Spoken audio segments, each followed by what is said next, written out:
Hola, soy el docente Julián Paredes y les doy la bienvenida a este sitio conocido como Ciencia Activa. Hoy vamos a ver el tema de la naturaleza eléctrica de la materia y modelos atómicos. Bueno, entonces iniciamos. Vamos a hablar un poquito acerca de todo, pues un recuento histórico de, digamos, el aporte que hicieron pues grandes científicos a este tema de la naturaleza eléctrica de la materia.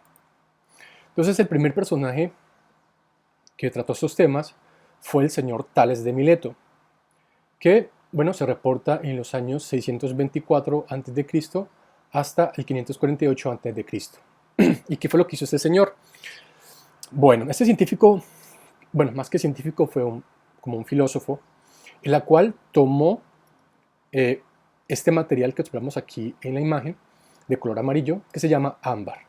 Cogió este ámbar y luego lo frotó de una forma muy fuerte con seda, con lana y bueno, pues, también cuenta la historia que fue como con cuero de oveja. Eh, y entonces lo que hizo fue acercar ese ámbar a, digamos, pequeños pedacitos de papel, a pequeños, pues, pajitas, plumas, y observaba que esas cosas pequeñitas se adherían o se pegaban propiamente al ámbar. Y entonces determinó que ese material tenía una propiedad específica que permitía atraer otros cuerpos, en este caso hablando de esos que tienen muy poca masa. Aquí observamos un ejemplo de ello, sería pues el ámbar, ¿cierto? Atrayendo pues una pluma. Ok, eh, el señor Tales de Mileto, digamos que solamente definió esa partecita, no fue una definición compleja. El que sí le dio un nombre propiamente a ese fenómeno fue el señor Gilbert, que se reporta en los años 1544 y 1603, mucho después del señor Tales de Mileto. Y él dijo, o bueno, le introdujo propiamente ese término que le hacía falta a Tales, y entonces él habló de electricidad. Y entonces, propiamente, decía que cuando un cuerpo se frotaba, ¿cierto? Lo que hacía era adquirir una propiedad que se llamaba electricidad.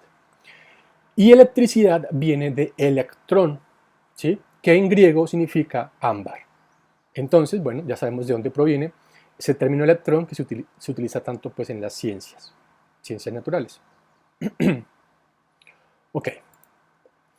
Eh, luego llegó el señor Faraday en los años 1791 hasta 1867 y ese señor hizo un experimento, digamos, muy curioso, muy llamativo, y fue el de, digamos, determinar la electricidad, ¿cierto? La propiedad de electricidad, que en ese entonces pues, también se llamaba así, que tienen ciertos líquidos, ¿listo? Ciertas sustancias.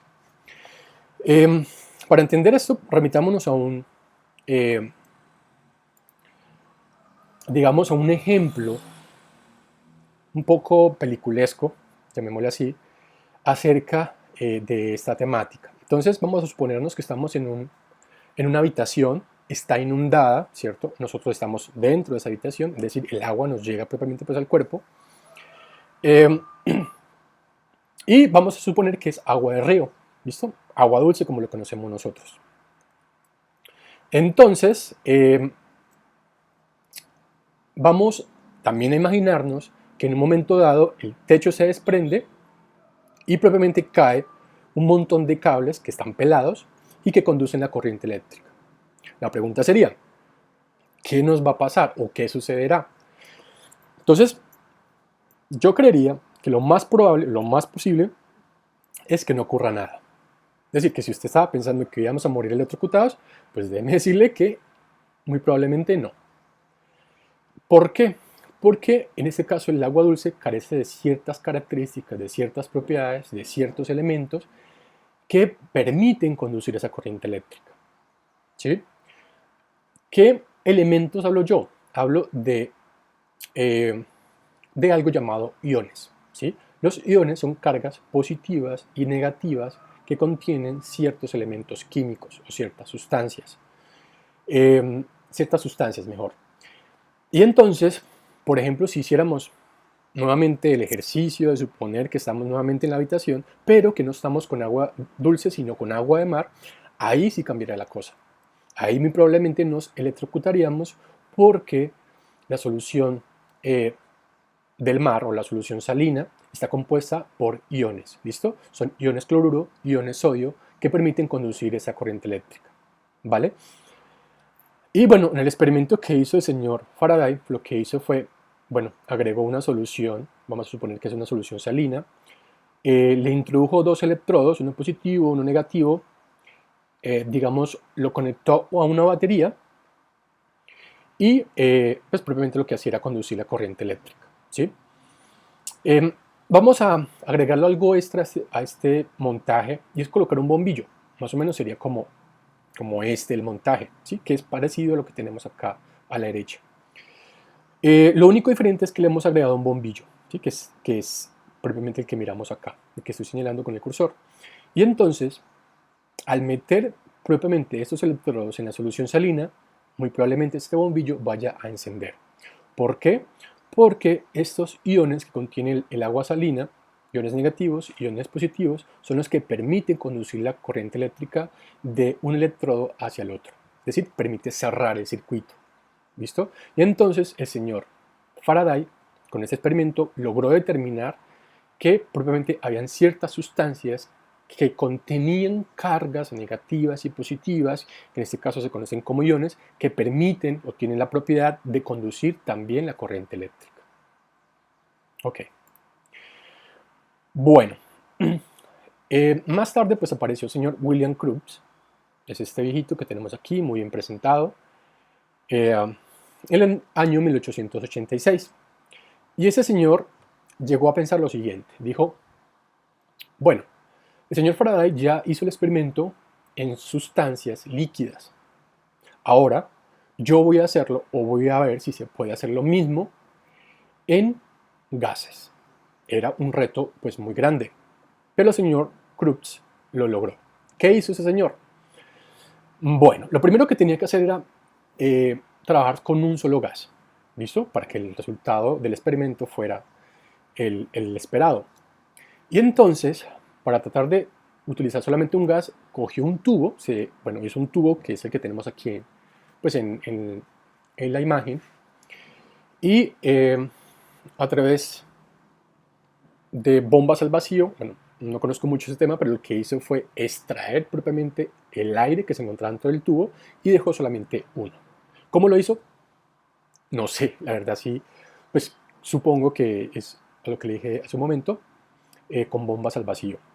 Bueno, a los extremos de este tubo le conectó dos electrodos, ¿cierto? Y pues propiamente esos electrodos iban conectados a una fuente de poder o pues a una batería, ¿listo? Al encender la batería o la fuente de poder, ¿qué observaba él? Entonces él observaba una luz que pasaba de un electrodo al otro, ¿listo?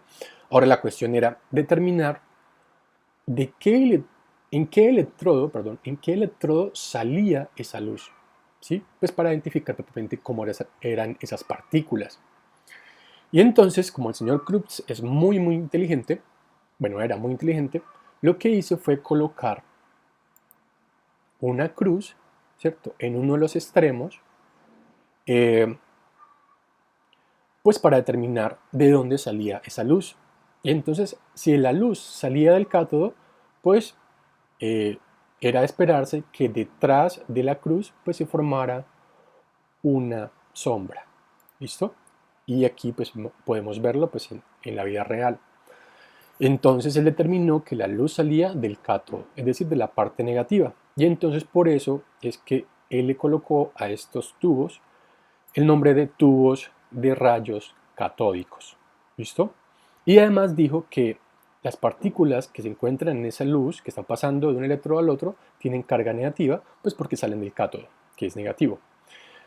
El señor Crookes cometió un error y fue que no le colocó nombre a esas partículas. Gran error. Ya después vino un ventajoso llamado Thomson que le dijo, bueno, llamémosle a esas partículas negativas electrones. Y entonces se llevó los créditos. ¿Listo? Luego llegó el señor Goldstein, unos años posteriores al señor Krupps, en el año 1886, y trabajó con el mismo tubo de descarga, pero él le agregó algo extra. ¿Qué fue lo que hizo?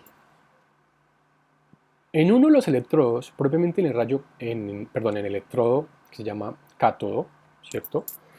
Le abrió unos agujeros, ¿cierto? Unos huequitos. Y entonces nuevamente lo conectó a una fuente de poder y observaba, lógicamente, que sucedía lo mismo que había observado el señor Krupps, que había una luz que salía del cátodo, es decir, de aquí hacia el ánodo, ¿sí? Pero además observó que por estos huequitos, es decir, en esta dirección, en la dirección que se encuentran las flechitas, salía unas chispitas o unos rayos de luz, ¿sí? Unos rayos de luz. Entonces dijo, ah, carajo, la cuestión es que aquí esta luz no solamente está saliendo del cátodo hacia el ánodo, sino también del ánodo hacia el cátodo, es decir, tenían una dirección contraria hacia este lado. Por lo tanto, él dijo que también se formaba una luz que salía del ánodo, ¿sí? Pero que en este caso iba a tener carga positiva. Entonces, a este tubo él le llamó tubos de rayos anódicos. ¿Listo? Y se encuentra formado por partículas positivas a las cuales él sí le dio nombre y le puso protones. ¿Listo? Vale, entonces aquí aparecieron los protones. Luego apareció un señor muy inteligente llamado Konrad Röntgen. Bueno, creo que es alemán. En 1895 él construyó un tubo también muy parecido al de los dos señores anteriores, pero le agregó algo extra. Siempre le agregan algo extra. ¿Qué le puso él? Le puso un mineral, ¿cierto? En esta parte del electrodo. ¿Listo? Aquí no se alcanza a ver el mineral, pero pues fue aquí en donde lo colocó. Y bueno, aquí podemos ver, digamos, cómo fue propiamente pues lo que sucedió en ese tubo. Y es que aquí, bueno, aquí colocó el mineral, conectó los electrodos a una fuente de poder y observaba evidentemente que salía una luz que se dirigía del cátodo hacia el ánodo, igual que habíamos observado en las anteriores imágenes. Pero lo más curioso es que él observaba unas chispitas que salían de este electrodo, ¿sí? Es decir, salían del mineral como tal. Y esas chispitas salían y atravesaban el vidrio del tubo, ¿sí? Entonces, claro, pues eso fue un gran asombro para el señor Röntgen. Y la cuestión fue que, pues como no sabía qué rayos eran esos que salían propiamente pues, de ese mineral, entonces le colocó rayos X. Y pues de ahí bien proviene pues ese nombre. Mucho más después fue que, digamos, utilizaron este mismo sistema para aplicarlo propiamente pues, en la salud. Entonces ustedes saben que este tipo de sistemas se utilizan para las radiografías, ¿sí? Entonces por eso es que salía pues, el señor Röntgen de esta forma, ¿sí? Podemos ver, digamos, propiamente la aplicación de su experimento. Y ustedes saben que a través de las radiografías yo puedo ver una imagen interna de mi cuerpo, ¿sí? Yo puedo saber, por ejemplo, qué hueso tengo roto si llegara a caerme, ¿no? Y entonces él dijo, bueno, esos rayos X tienen la propiedad de poder atravesar ciertos objetos, ¿sí? Que fueran muy, muy pequeñitos, ¿no? Por ejemplo, propiamente esos rayos X, tienen la propiedad, por ejemplo, de atravesar el cuerpo, ¿sí? Atraviesa el cuerpo gracias a su corta longitud de onda, sin necesidad de romperlo. Entonces, por eso es que se obtienen las imágenes sin necesidad de llegar propiamente pues hasta allá, donde está, pues, digamos, el órgano roto o, bueno, con el problema que tenga.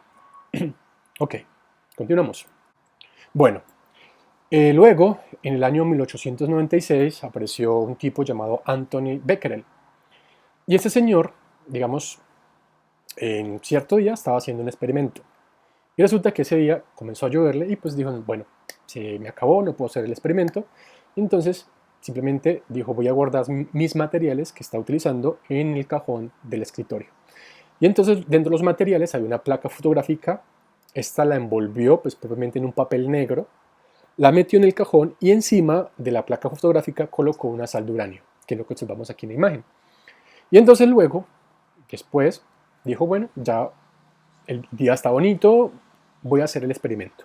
Entonces abrió el cajón, destapó propiamente pues la placa fotográfica, es decir, lo que estaba dentro del papel, y encontró que en esa placa fotográfica estaba impresa la imagen de la sal de uranio. Y algo más curioso que se asombró mucho más es que también estaba impresa una moneda que había dejado ahí en el cajón del escritorio.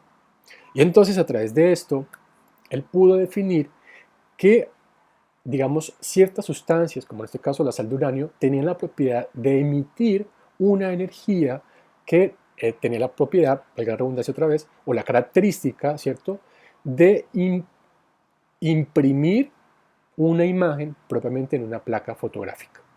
¿Listo?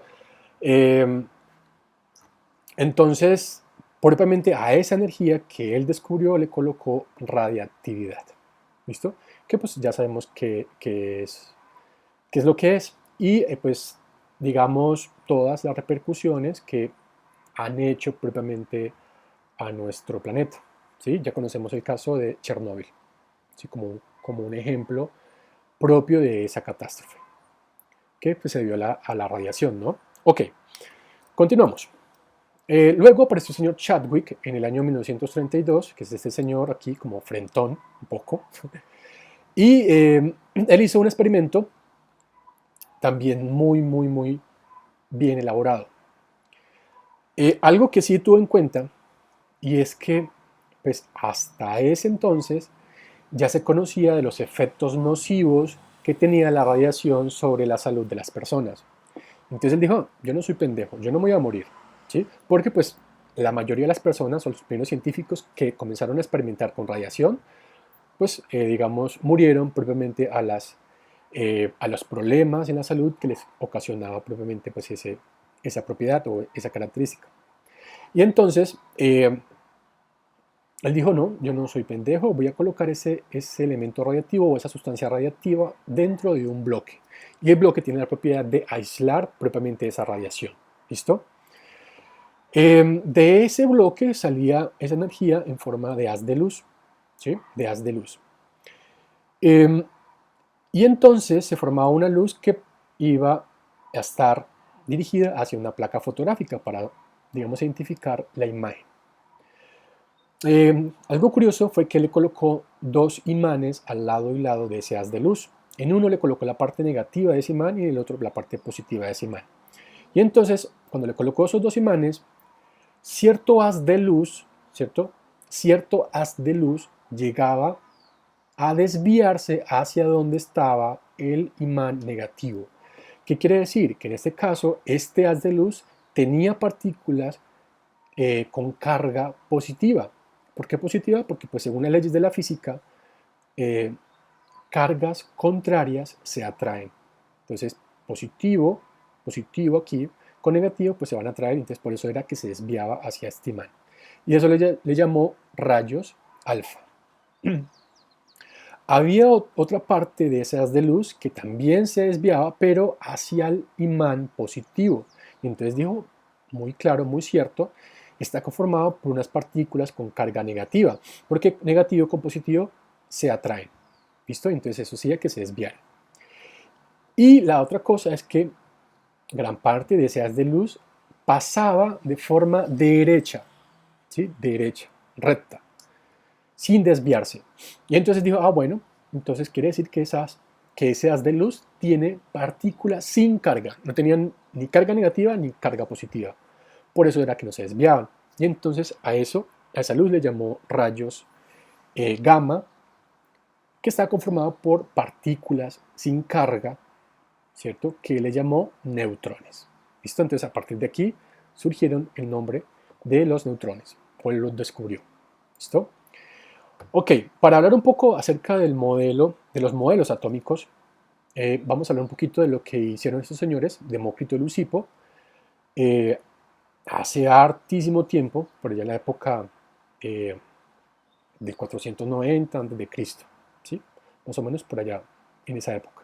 Y entonces estos señores, que fueron más que científicos, filósofos, comenzaron a, digamos, a dar definiciones acerca de lo que estaba conformado la materia. Y para poder, digamos, definir eso que ellos decían, hicieron un experimento muy sencillo, diría yo, eh, con, digamos, un elemento que es el oro.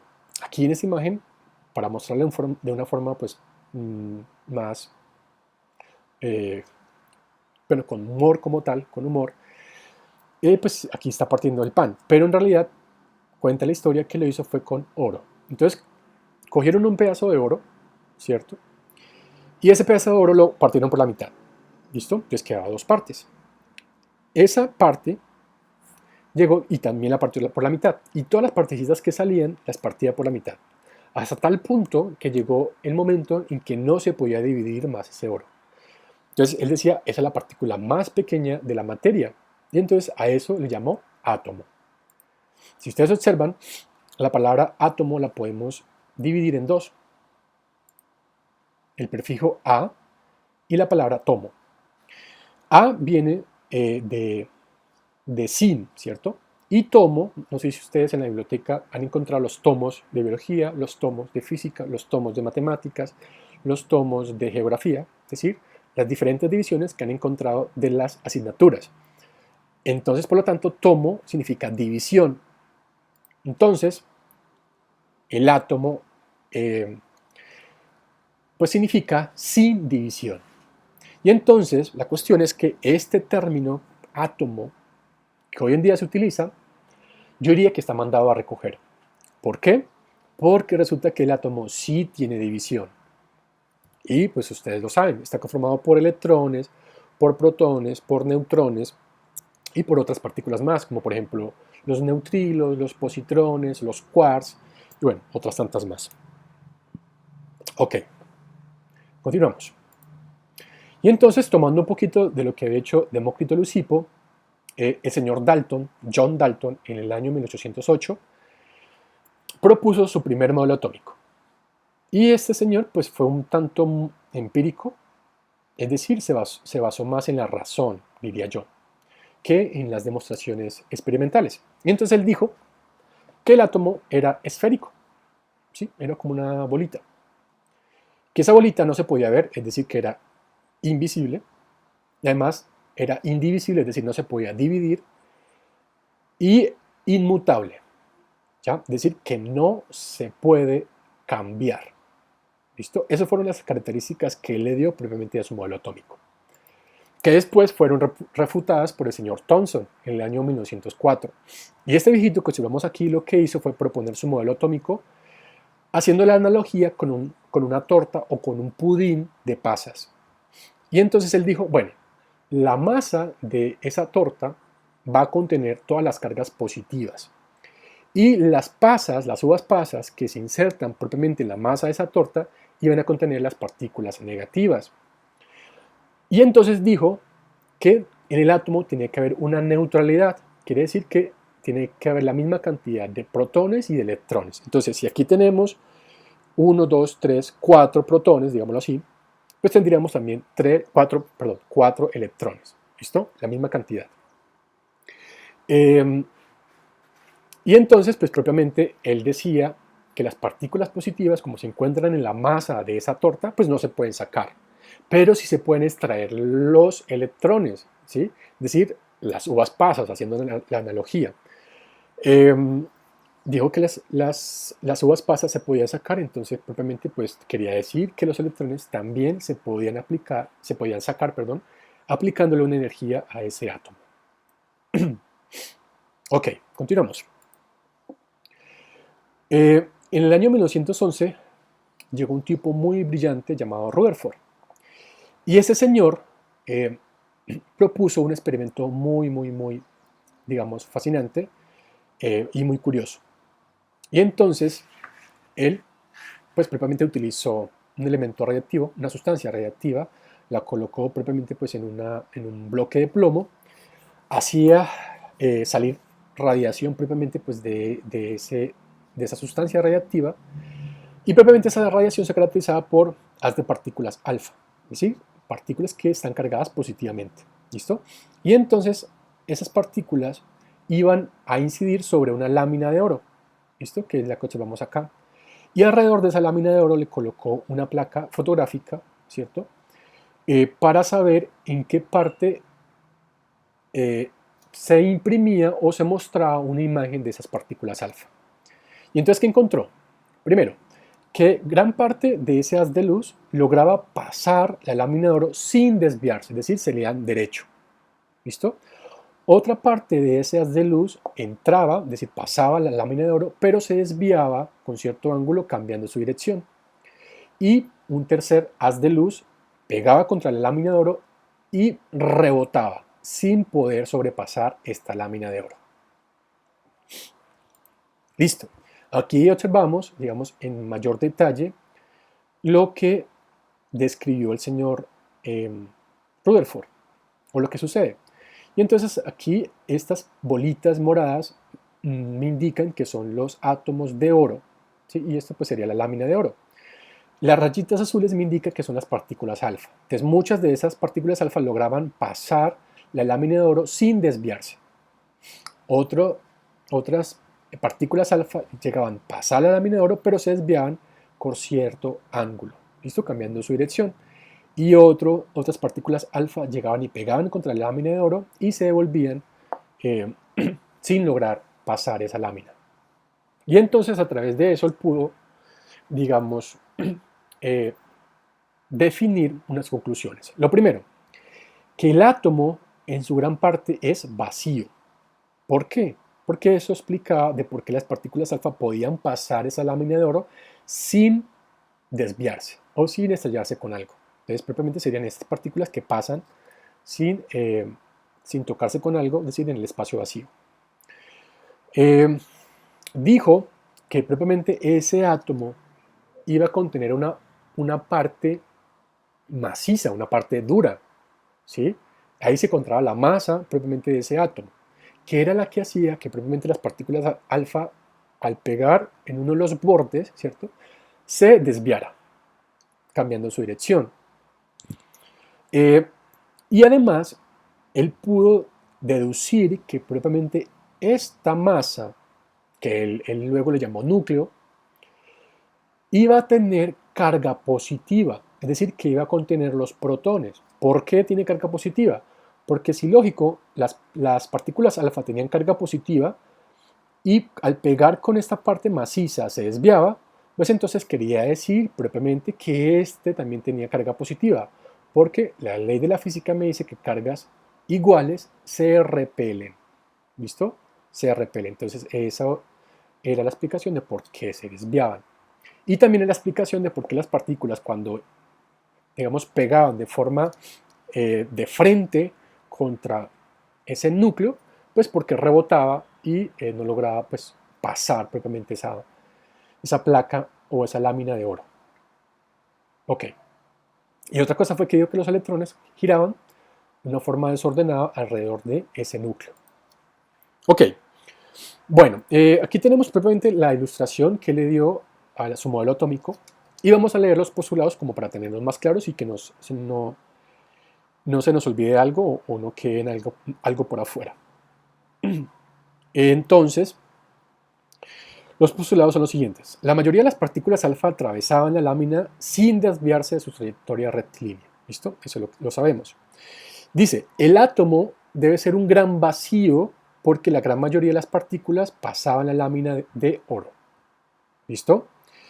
Un segundo postulado. La masa del átomo debe estar concentrada en un volumen pequeño, ¿sí? Que en este caso pues, es el núcleo, en donde se encuentra toda la masa. Entonces, si usted habla de masa atómica, que se está refiriendo es al núcleo, ¿listo? Para que no se les olvide nunca. Otro postulado, las partículas alfa, al impactar directamente con el núcleo, son despedidas hacia atrás. Eso quería decir que el núcleo tenía carga positiva, que fue lo que le expliqué hace un momento. Otro postulado dice que existen en el núcleo positivo pues los protones y probablemente los neutrones. ¿Por qué? ¿Por qué los protones? Pues porque ya sabía que tenían carga positiva, ¿no? Y son las únicas partículas subatómicas que tienen carga positiva. ¿Listo? Bueno, las reconocidas, ¿no? Y también dijo que ahí estaban, bueno, los protones aquí son los rojos. Y también dijo que estaban los neutrones, que vienen siendo esos azules. ¿Listo? Que no tenían carga. Y como no tenían carga, pues probablemente no iban a influir en la carga total del núcleo. ¿Listo? Y este último postulado dice que para que un átomo sea considerado neutro, neutro quiere decir que hay la misma cantidad de protones y electrones, el número de electrones, ¿cierto?, que gira alrededor del núcleo tiene que ser igual a la carga nuclear. ¿Y qué es la carga nuclear? Pues el número de protones. ¿Listo? Entonces, el número de electrones tiene que ser igual al mismo número de electrones para que ese elemento sea neutro o para que ese átomo sea neutro. ¿Listo? Y entonces dice que ese número coincide con el número de orden del elemento en la tabla periódica. ¿Sí? Quiere decir que, por ejemplo, si miramos el carbono se encuentra en la posición número 6. Esa posición número 6 es el número atómico que se representa con una Z. ¿Listo? Y entonces con eso pudo definir, digamos, una forma representativa de su modelo. X me indicaba propiamente el elemento químico, el símbolo del elemento químico. A es la masa nuclear o el número másico, o la masa atómica también se le puede decir. Y entonces, ¿qué es lo que viene en el núcleo? Pues que viene en el núcleo protones, ¿cierto? Protones, que son estos rojos, y neutrones. Entonces, protones más neutrones. Y Z, pues será el número atómico, que es igual al mismo número de protones, y también si ese elemento es neutro, pues es igual al mismo número de electrones. ¿Listo? Aquí en este dibujo podemos observar que los electrones giraban alrededor de ese núcleo de una forma desordenada. ¿Listo? Vale. Aquí podemos observar un poco acerca de la fórmula matemática que les estaba diciendo hace un momento. No vamos a explicar todo esto para no enredarlos. Simplemente les digo que la fórmula matemática me dice que el número másico, o la carga nuclear, o la masa atómica, que es lo mismo, que se representa con letra A, es igual a los protones más neutrones. Esto es lo que hay en el núcleo, ¿cierto? Y también podemos decir que el número atómico, es decir, el número que adquiere el elemento químico dentro de la tabla periódica, va a ser igual al número de protones, ¿sí? Y si es neutro, pues va a ser igual al número de electrones. Por lo tanto, yo esta P, mire, esta P la puedo reemplazar por Z. Entonces aquí me quedaría Z. Z más número de neutrones. Bueno, faltó mencionar algo importante en este modelo, y fue que el señor Rutherford refutó todos los argumentos, o bueno, todo lo que ha dicho el modelo atómico de Thomson, argumentando que propiamente su modelo atómico era muy estático, es decir, que no tenía movimiento. Y pues el señor Rutherford le agregó pues propiamente esa parte cinética o esa parte del movimiento a su modelo atómico, porque pues decía que los electrones se encontraban girando de forma desordenada alrededor del núcleo. ¿Listo? Pero digamos, esa dicha no duró tanto, porque ya después apareció este científico llamado Niels Bohr, y en el año 1913 propuso su modelo atómico refutando todo lo que había dicho el señor Rutherford. ¿Qué dijo él? Dijo que Rutherford está en un error por dos cosas. Primero, porque Rutherford decía que los electrones se encuentran girando de forma desordenada, y eso pues no es cierto. Y segundo, el señor Rutherford no pudo explicar o no supo explicar por qué los electrones teniendo carga negativa que giran alrededor de un núcleo que tiene carga positiva, porque en este caso sabiendo que hay digamos, cargas contrarias, ¿por qué no se atraen? ¿Sí?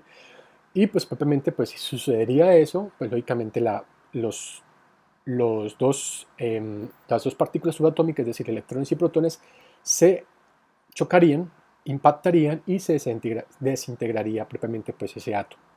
Entonces el señor Bohr sí le supo dar explicación a cada uno de esos apartados, y a partir de eso pues creó lo que fue su modelo atómico. Y entonces su modelo atómico se parece mucho a la explicación que se le da al modelo planetario, en este caso el movimiento de los planetas alrededor del Sol. Y entonces, al igual que un planeta, él decía que los electrones giraban en una circunferencia, ¿sí? Y que de esa circunferencia no se podían salir, ¿vale? No se podían salir. Entonces, de alguna forma, no giraban de forma desordenada, tenían un caminito por el cual recorrer, ¿listo? A esas circunferencias que observamos aquí en la imagen de forma azul, color azul, eh, les llamó niveles de energía. ¿Sí? A cada uno de esos niveles de energía les colocó un valor que va del 1 hasta el 7. 1, 2, 3 hasta el 7.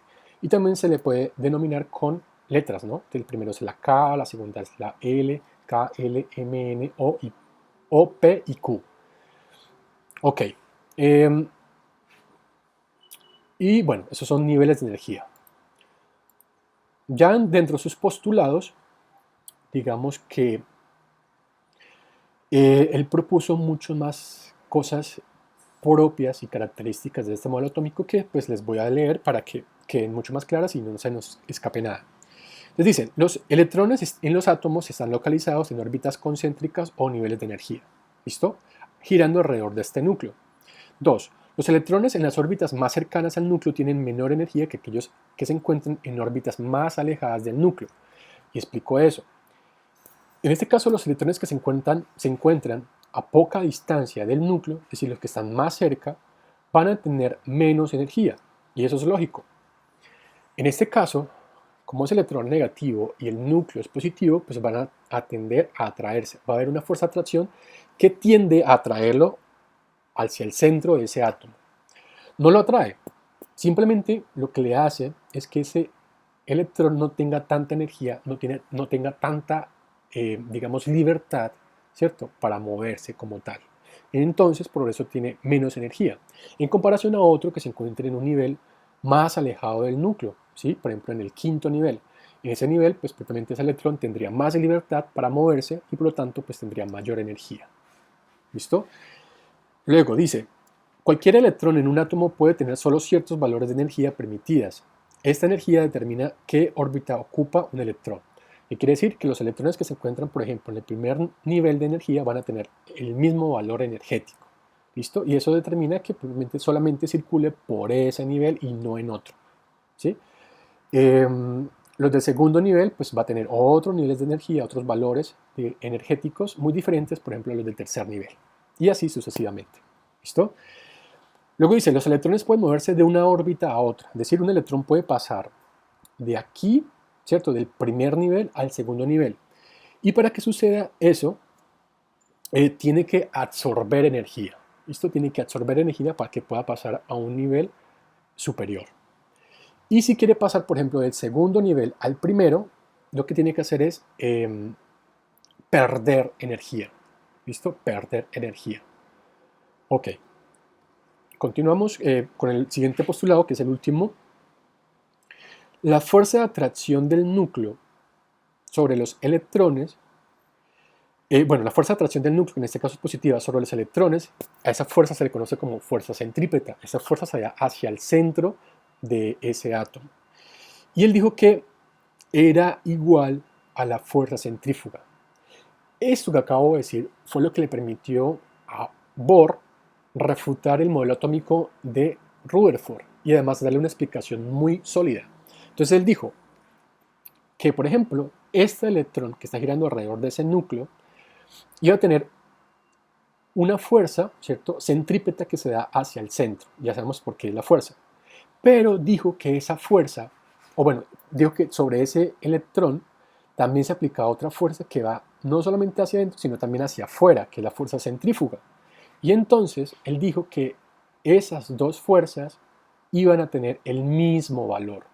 Y entonces tienen el mismo valor, podemos decir que más o menos como que se anulan. Entonces, por lo tanto, va a hacer que este electrón se mantenga moviéndose solamente en una posición, ¿cierto?, fija. Una posición fija no, digamos en un recorrido, en una trayectoria fija, que no se puede salir propiamente de ese punto. ¿Listo? Vale, continuamos. Luego, digamos, se propuso el modelo atómico actual, también conocido como modelo mecánico cuántico, en el año de 1920. Este modelo atómico fue el compendio de los postulados o de los estudios que han realizado muchos científicos en esa época. Estos científicos son muy conocidos, son muy famosos, ¿cierto? Y dentro de los que, digamos, aportaron para el desarrollo o para la construcción de este modelo atómico actual, se encuentran científicos muy conocidos como por ejemplo Einstein, ¿cierto? Con su teoría de la relatividad. ¿Quién más por acá? El señor Lorentz, Max Planck, que es este señor. Mm, eh, Vamos a ver, este señor fue importantísimo, el señor Le Broglie. Bohr, mire, aquí lo tenemos, como les dije hace un momento. Heisenberg también, digamos, propuso sus postulados para la formación de este modelo atómico.